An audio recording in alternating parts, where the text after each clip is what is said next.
Chilli powder అన్ని రకాల వంటలకు పచ్చళ్లకు సరైన chilli powder. No colour, no chemicals. బాబు పాప పుట్టేంత వరకు ఆ జర్నీలో చాలా హ్యాపీ మూమెంట్ కానీ కష్టం అనిపించింది, బాధ అనిపించింది అన్న మూమెంట్ కానీ ఏమైనా ఉందా? ఎందుకుండవు లక్ష్మి, లైఫ్ సాఫీగా జరగదు కదా. అంటే పరిస్థితులు మారిపోతాయమ్మా. అది ఎవరి తప్పు ఎవరి ఒప్పు అని చెప్పను, కానీ మా వారిలో చాలా చేంజ్ వచ్చింది తర్వాత. ఎందుకో నేను అస్సలు నచ్చేదాన్ని కాదు. ఇంటికి వస్తే గొడవ అన్నమాట. ఎలా అంటే చిన్న చిన్నవి కాదు, పెద్ద పెద్ద గొడవలు. నాకు అర్థమయ్యేది లేదు, తను చెప్పినట్టల్లా చేసేదాన్ని. కొన్ని సంవత్సరాలు లక్ష్మి అమ్మోళ్ళతో మాట్లాడొద్దంటే మాట్లాడేదాన్ని కాదు, తమ్ముళ్ళతో మాట్లాడొద్దంటే మాట్లాడేదాన్ని కాదు. ఆఖరికి వాళ్ళ అమ్మా నాన్నలతో వాళ్ళ తమ్ముళ్ళతో కూడా మాట్లాడొద్దన్నారు. అప్పుడు ఎదురు తిరిగాను, అసలు మీకు ఎవరిష్టం? మా అమ్మా నాన్నలు అన్నారు, మా తమ్ముళ్ళని అన్నారు, వదిలేశాను. అంతకుముందు ఇంకెవరెవరినో కూడా అన్నారు. ఇప్పుడు మీ అమ్మా నాన్న మీ తమ్ముళ్ళ మీదకి వచ్చారు అంటే మనకెవరు అవసరం లేదా ఇంకా అనేసి. అది అంటే అట్లా ఆర్గ్యుమెంట్స్ అనమాట. నేనేంటంటే అందరితో బాగుందామంటాను, తనదేంటో నేననే దాన్ని మనం ఏమైనా అడవిలో ఉన్నామా మీరు నేను పిల్లలే ఉండడానికి అని చెప్పేసి అనమాట. తర్వాత నేనే నచ్చేదాన్ని కాదు. సో అది అర్థం చేసుకునేటప్పటికి చాలా సంవత్సరాలు అయిపోయింది, డ్యామేజ్ అయిపోయింది. సో నాకు ఎటువంటి సపోర్ట్ కూడా ఉండేది లేదనమాట, ఎమోషనల్లీ ఫైనాన్షియల్లీ. మా వారు ఉన్నారు అంటే ఉన్నారు. ఇక్కడ ఫస్ట్ టైం చెప్తున్నాను లక్ష్మి, ఎలా ఉండేదాన్నంటే పతి భక్తి అని అనుకోకూడదు. శ్రావణ మాసం వస్తే వరలక్ష్మి వ్రతంకి పూజ చేసి మా వారి కాళ్ళకు మొక్కేదాన్ని. అందరు నవ్వేవాళ్ళు, ఏంటి పద్ధతి అనేసి. నాకు ఇష్టం భర్త అంటే దైవం అన్నట్టు అనేసి. అట్లాంటిది 15 సంవత్సరాల తర్వాత తన మొహం చూడాలంటే కూడా నాకు విసుగొచ్చింది. ఎందుకంటే ఏది చేసినా తప్పే, ప్రతిదీ తప్పే. అసలు ఇంక ఈ బిజినెస్లోకి వచ్చిన తర్వాత తనకు అసలు నన్ను చూస్తే హేట్రెడ్నెస్. ఎవరేం చేస్తారు? నేను సిన్సియర్గా చేశాను, సక్సెస్ వచ్చింది. నేను పిల్లలు కొన్ని సంవత్సరాలు సఫర్ అయ్యాము. సో అంటే మా వారి తప్పు అని కూడా చెప్పను, మరి ఎందుకు మారారో అట్లా తెలియదు నాకు. రాను రాను రాను ఏంటంటే తన ఇంట్లో ఉంటే అసలు మాకు ప్రశాంతంగా ఉండలేకపోయేవాళ్ళం. అంటే ప్రతిదీ తప్పే. కూరలో కొంచెం కారం అయిందంటే ఇది ఎవరు తింటారు అన్ని పారేస్తారు, ఉప్పు ఎక్కువైందంటే అట్లా అనమాట. అంటే తనను మెప్పించడానికి మేము ఏం చేసినా ఎంత భయంగా ఉన్నా కానీ మాకు కష్టమైపోయేది. సో ఫస్ట్ అడిగాను, ఆర్గ్యూ చేశాను, అరిచాను, ఏం చేసినా కానీ ఏమీ ఇది లేదు. చివరికి మా బాబు ఇన్వాల్వ్ అవ్వాల్సి వచ్చింది. బాబు ఉన్నాడు కదా, పెద్దోడు కదా. నా కూతురు అయితే చాలా కష్టం అనిపించేది. అసలు మాట్లాడొద్దమ్మా నువ్వు నాన్నతో అనేది. మాట్లాడకుండా గమ్మును కూర్చుంటే కూడా అది కష్టం అనమాట. ఏం పొగురా నేను వస్తే మాట్లాడేది లేదా నువ్వు, ఎందుకులే గొడవలని నా పాటికి నేను కాముకుంటే కూడా అలా అనమాట. అట్లా అయిపోయి ఇంకా ఎందుకు అంటే బిజినెస్లోకి వచ్చాను అంటే ఫైనాన్షియల్గా నా పిల్లలు డౌన్ అవ్వకూడదని వచ్చాను లక్ష్మి. అంటే ఎక్స్ప్లెయిన్ చేయాలనుకోలేదు, కానీ చిన్న మాట చెప్తాను. మనకంటూ ఏమీ వద్దు అనుకుంటాం, హస్బెండ్ ఉన్నాడు కదా చూసుకుంటాడు అనుకుంటాం. హస్బెండ్ వేరేగా ఉన్నప్పుడు మనకెవరు సపోర్ట్ చేస్తారు? ఎవ్వరు చేయరు, అమ్మా నాన్నలు తప్పితే. అమ్మా నాన్నలు చేస్తున్నారు కదా అని హస్బెండ్స్ పక్కకి వెళ్ళిపోతే వాళ్ళ మీద రెస్పెక్ట్ ఏముంటుంది? డబ్బులు కావాలి కానీ అంటే అత్తమామలు వద్దు, బావమర్దులు వద్దు, ఎవరు వద్దు. అంటే నా విషయంలోనే కాదు, నేను ఇప్పుడు ఎంత మందిని వింటానంటే ఇలాంటి వాళ్ళని. కరెక్ట్, చాలా మంది ఉంటారు మా. అప్పుడు నేను ఒక్కదాన్ని అని అనుకునేదాన్ని, ఎందుకున్నాడు ఆనంద్ ఇట్లా అనేసాను. మా వారి పేరు శివానందరెడ్డి. అయితే ఇంకా అలా అయిపోయింది. కొన్నిసార్లు బాగుంటాడు, కొన్నిసార్లు బాగుండరు. అది నా ఫేట్ అనుకుంటాను. తనను కూడా నేను బ్లేమ్ చేయను. ఇంకా నేను ఇలా కాదు, నేను ఏదైనా చేద్దాం అనుకున్నాను. ఇద్దరు తమ్ముళ్ళు నాకు ఫుల్ సపోర్టు, ఇద్దరు మరదళ్ళు కూడా సపోర్టు. అంటే చెప్పాడు, నువ్వు గమ్మునుండకు, నీకు తెలివి ఉంది, బుర్ర ఉంది నీకు, ఎందుకు గమ్మున కూర్చొని కూర్చుంటావు, ఏదో ఒకటి నీ కాళ్ళ మీద నువ్వు నిలబడక్క, మేమున్నావు నీ వెనకాల, నా వైఫ్ని తోడిచ్చి పంపిస్తాను, అమెరికా ఇల్లు కూడా నువ్వేమన్నా చేసిస్తానంటే హరిత వస్తుంది నీతో. నేను ఇంకప్పుడు బ్యూటీ కోర్స్ నేర్చుకున్నాను. దేవుడి దయ వలన పెట్టిన 2nd మంత్లోనే మంచిగా జరిగేది మా. కాకపోతే దీంట్లో కూడా చాలా ఆటుపోట్లు ఉంటాయి కదా, ఎన్నో ఉన్నాయి కదా. ఎన్నో ఉన్నాయి. అమ్మ చనిపోయింది, అమ్మ చనిపోయిన తర్వాత నేను డల్ అయ్యాను. తర్వాత నాన్నకు బాగలేకుండా వచ్చేసింది, మా బాబుకి యాక్సిడెంట్ అయింది. ఇలా అప్ అండ్ డౌన్స్. సో చివరికి పెట్టిన 14 సంవత్సరాల తర్వాత ఒక స్టేజ్కి వచ్చాను. ఈ లోపల చాలా అప్ అండ్ డౌన్స్. బాగున్నామని అనుకునే లోపల ఏదో ఒక షాక్ అన్నమాట. ఇలా ఇప్పుడు ఈ జనరేషన్ అయితే మాత్రం మేడం జనరల్గా ఏదో ఒకటి కొంచెం చిన్న బాధ కలగగానే అసలు వెంటనే రియాక్ట్ అవ్వడం, వెంటనే చేయడం అన్నీ చేస్తుంటారు. అంటే ఈ జర్నీ చూస్తే నిజంగా ఎంత ఓపిక, ఎంత సహనం అనిపిస్తుంది.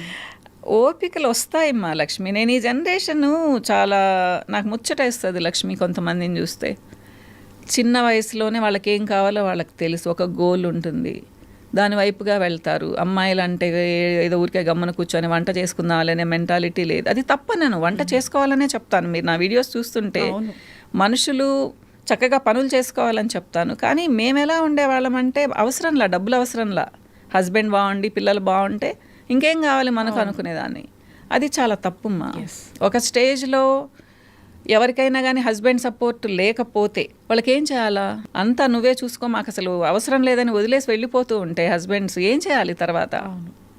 అందుకనే ఆర్థికంగా ఆడవాళ్ళు బాగుండాలి. వాళ్ళ చేతుల్లో ఒక జాబ్ అన్నా ఉండాలి, లేదా ప్రాపర్టీ అన్నా ఉండాలి. డిపెండెన్సీ ఈ రోజుల్లో ఉండకూడదుమ్మా.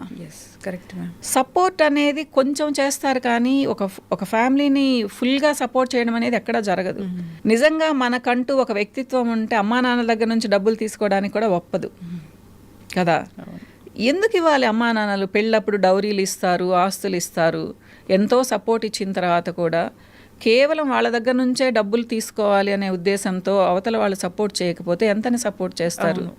సో అది తప్పు. రేపు మళ్ళీ మాటలు వినాల్సి వస్తుంది. నేనైతే చెప్తాను, ఆడవాళ్ళు జాబ్ చేయాలి లేదా చిన్న బిజినెస్ చేసుకోవాలి, అట్లని పొగురు ఉండకూడదు. కానీ మనం ఎలా ఉన్నా మగవాళ్ళకి పొగురున్నట్టు అనిపిస్తుంది.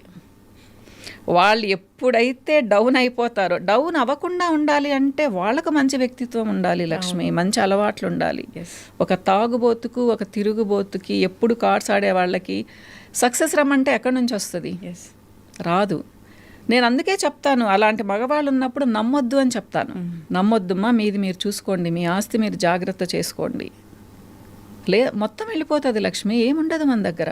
బంగారు వెళ్ళిపోతుంది, ఆస్తులు వెళ్ళిపోతాయి, చివరికి పిల్లలు పెద్దోళ్ళు అయ్యేటప్పటికి ఏమీ లేకుండా ఉంటుంది. పాపో బాబో జాబ్ చేస్తే వాళ్ళ మీద మనం డిపెండ్ అవ్వాల్సిన పరిస్థితి.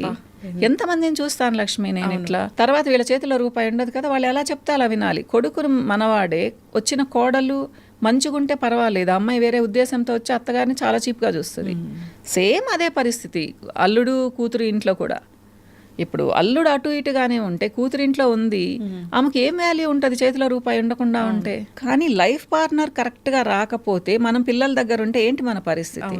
అదే మన దగ్గర ఒక ఇల్లు ఉంది, డబ్బులున్నాయి, ఒక రూమ్ ఇల్లు లక్ష్మి, ఒక రూమ్ ఉంటే చాలు కదా. మన ఇంట్లో మనం ఉంటాము, మన ఫుడ్ మనం తింటాము, ఏదో మర్యాదగా వాళ్ళ ఇంటికి వెళ్తాము, కొన్ని రోజులు ఉండేసి వస్తాం, అది చాలా గౌరవం. మన పాపే కదా, మన బాబే కదా అని ఉన్నదంతా ఊడ్చిపెట్టేసి వాళ్ళకి ఏమీ లేకుండా చేసుకొని చివరికి వాళ్ళు ఒక నెల పంపిస్తారు, ఒక నెల పంపించరు డబ్బులు. వెయిట్ చేస్తూ ఉండాలి. ఏం చేయాలి అప్పుడు? ఏమైనా అనగలమా? వాళ్ళ ఫ్యామిలీస్ వాళ్ళు బాగుండాలని అనుకుంటాం కదా. ఇలాంటి వాళ్ళని కూడా నేను చాలామందిని చూస్తాను లక్ష్మి. ఎన్నో ఎక్స్పీరియన్స్లు. దీంట్లోకి వచ్చిన తర్వాత యావరేజ్ మీద నెలకు ఒక 200-250 మందితో మాట్లాడతాను క్లయింట్స్తో. ఎక్కువ మాట్లాడలేను ఇప్పుడు. సో రకరకాల ఎక్స్పీరియన్స్లు. సైకాలజీ చేశాను కాబట్టి కౌన్సిలింగ్ అని చెప్పను, కానీ లక్ష్మి చిన్న సలహాలు ఇస్తాను. మనుషుల్ని గమనిస్తే పాపం ఎన్నో బాధలు, అసలు డబ్బులుండి కూడా తృప్తి లేని వాళ్ళు చాలా మంది ఉంటారు. హస్బెండ్ గట్టిగా అరిస్తేనే ఏడ్చేవాళ్ళు ఉంటారు, వాళ్ళకి అది ప్రాబ్లం. ఏంటి అన్నీ బాగుండి హస్బెండ్ ఒక మాట కోపంగా అంటే వాళ్ళు అలిగి దాన్ని పెట్టుకొని మనసులో పెట్టుకొని 10 రోజులు ఉంటారు. దిగులు పడిపోయి కళ్ళ కిందంతా డార్క్ సర్కిల్స్ వచ్చేసి ఇలా అన్నమాట. అలాంటి వాళ్ళకి నేను మరి పరిష్కారం చాలా ఈజీగా చెప్తాను. పెద్ద డిప్రెషన్లో ఉన్న వాళ్ళకి చెప్పలేకపోయినా కానీ నేను అదే అంటాను, మనిషికి ఎక్స్పోజర్ ఉన్నప్పుడు మన ప్రాబ్లం చాలా చిన్నది అనిపిస్తుంది. లేదు అంటే మన ఇంట్లో హస్బెండ్ ఒక చిన్న మాటన్నా, అత్తగారు ఒక చిన్న మాటన్నా అది ఓర్చుకోలేము మనం. అది సహజం. అదే కూతురు కొడుకు అంటే దులిపేసుకొని వెళ్ళిపోతాము, కానీ వాళ్ళంటే మనం అసలు ఒప్పుకోలేమన్నమాట. ఇలాంటి వాళ్ళు చాలామంది వస్తారు లక్ష్మి. ఎందుకు అడుగుతానంటే, నాకు పిగ్మెంటేషన్కి చాలా మంది వస్తారు ట్రీట్మెంట్కి. వాళ్ళ పిగ్మెంటేషన్ చూడంగానే నాకు నార్మల్గా వచ్చిన పిగ్మెంటేషన్ అనిపించదు. ప్లస్ వాళ్ళ ఫేస్ చూస్తే తెలిసిపోతుంది కదా. వీళ్ళు ఎలా మూడ్లో ఉన్నారు అని. ఏమ్మా ఎక్కువ ఆలోచిస్తారా అంటే ఫస్ట్ వాళ్ళు చెప్పరు, తన హస్బెండ్ చెప్తారు, అవునండి అసలు నిద్ర కూడా పోదు అనేసి. అంటే ఈ పిగ్మెంటేషన్కి స్ట్రెస్కి మరి తప్పకుండా కదా, ఎవరికైతే ఎక్కువ స్ట్రెస్ అండ్ టెన్షన్ ఉంటుందో, నైట్ నిద్రపోరో, డిప్రెషన్లో ఉన్నారో వాళ్ళకి పిగ్మెంటేషన్ వదలదు, చాలా ఎక్కువగా అయిపోతుంది లక్ష్మి. సో ఇలాంటి క్వశ్చన్స్ అడిగినప్పుడు వాళ్ళు ఓపెన్ అప్ అవుతారనమాట. అప్పుడు చిన్న సలహాలు ఇస్తాను, ఏదో దేవుడి దేవలన కొంచెం సాఫ్ట్గా మాట్లాడతాను కాబట్టి పాపం వింటారు. అలానే టీనేజర్స్ కూడా అమ్మ ఫుడ్ చాలా తినరు వాళ్ళు. మాకు ఇష్టం లేదు మాకు ఇష్టమైనవే తింటామంటారు. అలాంటి వాళ్ళని కూడా నేను చాలా బాగా కన్విన్స్ చేస్తాను లక్ష్మి. అది నా గొప్ప అని చెప్పను కానీ నన్ను నేను అంటే అట్లా చెప్పే విధంగా మౌల్డ్ చేసుకున్నారు. వాళ్ళు ఒక పింపుల్ ట్రీట్మెంట్కి వచ్చిన అమ్మాయి నా ఇష్టం వచ్చినవి తింటాను, నాకు పింపుల్స్ తగ్గాలి అంటే ఎలా తగ్గుతాయి? పీసీఓడి ఉంది ఒక అమ్మాయికి, తను చాలా వెయిట్ ఉంది, కొంచెం బరువు తగ్గాలి, కొంచెం లైఫ్ స్టైల్ మార్చుకొని డైట్ మార్చుకునిందంటే పీసీఓడి ప్రాబ్లం తగ్గుతుంది తనకు. కానీ అమ్మ చెప్తే వినదు, నేను చెప్తే వింటారనమాట. ఇలా కొంచెం వాళ్ళని సర్ది చెప్తానమాట, వింటారు మా చక్కగా. మెయిన్ ఏంటంటే నాకు కూడా వాళ్ళు విని వాళ్ళ ప్రాబ్లం తగ్గింది అంటే చాలా సంతోషంగా ఉంటుంది లక్ష్మి. లైఫ్లో చాలా ఇష్టం ఇది, నాకు చాలా హ్యాపీ అనిపించింది ఈ మూమెంట్. ఇంకా never ever forget this moment. అంటే ఎప్పుడు గుర్తు తెచ్చుకున్నా ఒక బ్లష్ వస్తుంది. అంటే బ్లష్ ఏమో కానీ హ్యాపీ మూమెంట్ అంటే లక్ష్మి, మా బాబు పుట్టింది, ఫస్ట్ బాబుని అలా చూసినప్పుడు, నా ప్రతిరూపం అనుకున్నప్పుడు, వాడి మొహం చూసినప్పుడు, అది ఆ సంతోషాన్ని నేను మాటలతో వర్ణించలేను. అంటే పాప పుట్టినప్పుడు లేదా అంటే అది సెకండ్ టైం కదా, ఫస్ట్ టైం కాబట్టి అది చాలా మెమరబుల్ ఎక్స్పీరియన్స్ అన్నమాట. స్వీట్ మెమరీస్ అనేవి నా మ్యారీడ్ లైఫ్లో చాలా తక్కువ. కానీ నేను ఎప్పుడు వాటిని గుర్తు తెచ్చుకుని బ్యాడ్ మెమరీస్ని గుర్తు తెచ్చుకోను. మీరు బ్లష్ అయ్యేటట్టు అంటున్నారు కదా, అలా ఏం లేదు. కానీ కొంతమంది క్లయింట్స్ వచ్చి మీరు గాడెస్ మేడం, మీరు నిజంగా అపర లలితాదేవి లాగున్నారు, మా ప్రాబ్లం పోయింది అని చెప్పినప్పుడు కొంచెం కాదు చాలా సంతోషం అనిపిస్తుంది. ఇది నా ప్లస్ పాయింట్ కదా. అంటే గర్వం అని చెప్పను కానీ హ్యాపీగా అనిపిస్తుంది మా. సో అదే చెప్తుంటాను నా పిల్లలకు కూడా, నాన్న మనం ఇంతవరకు ఇలా నెట్టుకొచ్చాము, ఫ్యూచర్లో నేనున్నా లేకపోయినా బ్యాడ్ నేమ్ మాత్రం తీసుకురావద్దు, ఇలానే జరపండి. మనల్ని చాలా నమ్ముతున్నారు, అంటే అందరినీ అని చెప్పనమ్మా, చాలా నా దగ్గరకు వచ్చేవాళ్ళు నమ్మే కదా వస్తున్నారు. సో వీళ్ళ ట్రస్ట్ మనం పోగొట్టుకోకూడదు, తెచ్చుకోవాలి కానీ పోగొట్టుకోవద్దు. మీరు కూడా నా అంత సిన్సియర్గానే చేయాలి అని చెప్తాను అనమాట. అయితే బ్యూటీ ట్రీట్మెంట్స్ అనగానే, కాస్మెటిక్స్ సంబంధించినవి లేదా వెయిట్ లాస్ సంబంధించిన ట్రీట్మెంట్స్ అనగానే సో చాలా కాస్ట్ ఉంటాయి, ఎక్కువ సిట్టింగ్స్కి వెళ్ళాల్సి ఉంటుంది అని ఉంటుంది. మళ్ళీ అవి ఏమి తగ్గినట్లే తగ్గి మళ్ళీ వస్తూ ఉంటాయి అనేది ఒకటి ఉంటుంది. సో బయట వాటికి మీ దగ్గర ఉన్న వాటికి అట్లా కంపేర్ చేయను. కానీ లక్ష్మి నేను ఒక మాట చెప్తాను మా, ఇక్కడ మా ఎవరి ఓన్ స్టైల్లో వాళ్ళవి ట్రీట్మెంట్స్ ఉంటాయి. ఎప్పుడు కూడా పక్కన వాళ్ళు ఇలా చేస్తున్నారు మేము ఇలా చేస్తున్నామని కంపేర్ చేసి చెప్పను నేను. ఎవరైనా మాట్లాడుతుంటే కూడా కట్ చేస్తాను, ఎందుకంటే ఎవరి ఓన్ స్టైల్ వాళ్ళది. లక్ష్మి ఇప్పుడు హైదరాబాద్లో కొన్ని వేల క్లినిక్స్ ఉన్నాయి, లేదా 1,00,000 క్లినిక్స్ ఉన్నాయి అనుకుందాము. అందరు ఒకేలా చేస్తారా? వేరే వేరే దగ్గర ట్రీట్మెంట్స్ నేర్చుకొని వస్తారు. యుఎస్లో, యూకేలో, ఆస్ట్రేలియాలో ఎక్కడెక్కడో నేర్చుకొని వస్తారు. ఇప్పుడు ఒక మనిషి నేను ఒక నెల రోజుల్లో 15 కేజీలు మిమ్మల్ని తగ్గిస్తాను అంటే నమ్మడానికి అంత తెలివి తక్కువగా ఎందుకు ఉండాలి మనం? మీరు చెప్పండి, మీరైతే వెళ్తారా? అవేర్నెస్ ఉండొద్దమ్మా. పోనీ 15 కేజీలు మీరు తగ్గారు, హెల్దీగా ఎలా తగ్గుతారు? అవును, అంత ఆశ ఎందుకు లక్ష్మి మనుషులకి చెప్పండి. ఇప్పుడు మీరు 1,00,000 రూపాయలు కట్టారా, 10,000 కట్టారా, 1,000 రూపాయలు కట్టారా అనేది తర్వాత విషయము. ఇప్పుడు నేనే చెప్తాను, మిమ్మల్ని నెల రోజుల్లో నేను 15 కేజీలు తగ్గిస్తానమ్మా, నేను 15,000 తీసుకుంటానని చెప్పాను. వచ్చేస్తారు లక్షల మంది. అవును, నిజంగా జరుగుతుందా? జరగదమ్మా. ఎలా తగ్గుతారు? మీరు రోజుకి 600-700 క్యాలరీస్ ఫుడ్ తింటే కూడా ఒక 10 days తర్వాత మీరేం పెద్ద వెయిట్ తగ్గరు. మ్యాక్సిమం 7-8 కేజీస్ తగ్గుతారు, లేదా 10 కేజీస్ తగ్గుతారు. అది కూడా లక్ష్మి మీరు ఎలా అయిపోతారు? 7 లాగా అయిపోతారు. బుగ్గలన్నీ పీక్కుపోయి స్కిన్ అంతా లూజ్ అయిపోయేసి నీరసంగా మంచానికి అతుక్కొని ఉంటారు. ఇలా అవసరమా? తగ్గాల్సిన అవసరము. సో ఎప్పుడైనా సరే కొంచెం ఆలోచించాలిమ్మా. ఎలా అంటే నెలకు 1.5-2 కేజీలు తగ్గడం మంచిది, హెల్తీగా తగ్గడం. సంవత్సరం రోజులు మీరు గోల్ పెట్టుకోండి, 24 నుంచి 25 కేజీలు తగ్గొచ్చు. అది మంచిదా? నెలలో 15 రోజులు 15 కేజీలు తగ్గి 2 months తర్వాత ఇంకో 20 కేజీలు పెరగడం మంచిదా? నేను ఇది చెప్తాను మా. ఇప్పుడు వాళ్ళు చెప్పారు, వాళ్ళ బిజినెస్ కోసం వాళ్ళు చెప్పారు, మనం ఎలా వెళ్ళాలి, మనం ఎందుకు వెళ్ళాలి? నిజంగా తగ్గే వాళ్ళు ఉంటే అలా తగ్గించే పని అయితే ప్రపంచంలో ఇంతమంది లావుగా ఉన్న వాళ్ళు ఉంటారా? అంతెందుకు లక్ష్మి, ఇంకొక విషయం చెప్తాను ఇక్కడ. మీకు టిప్స్ వస్తున్నాయి ఈ యూట్యూబ్స్లో, ఛానల్స్లో, ప్రతి ఒక్కళ్ళు టిప్ చెప్పేవాళ్ళు. అవును, వాళ్ళు ప్రొఫెషనల్సా కాదా అనేది ఎవరికి తెలియదు. స్మార్ట్గా రెడీ అయి ఉంటే ఒక 20 ఏళ్ళ అమ్మాయి టిప్ చెప్తే కూడా దాన్ని ఫాలో అవుతూ ఉన్నారు. సెల్ ఫోన్ ఉన్న ప్రతి ఒక్కళ్ళు డైటీషియన్లు, న్యూట్రిషనిస్టులు అయిపోయారు. మేము 2 సంవత్సరాలు చదివామ్మా దాని గురించి, న్యూట్రిషన్ గురించి. క్లినిక్గా థెరప్యూటిక్ న్యూట్రిషన్ అని చేసాం మేము అప్పుడు. ఇప్పుడు ఏంటి, ఊరికి ఒక బుక్ చదివితే కూడా టిప్స్ తెలుస్తూ ఉన్నాయి.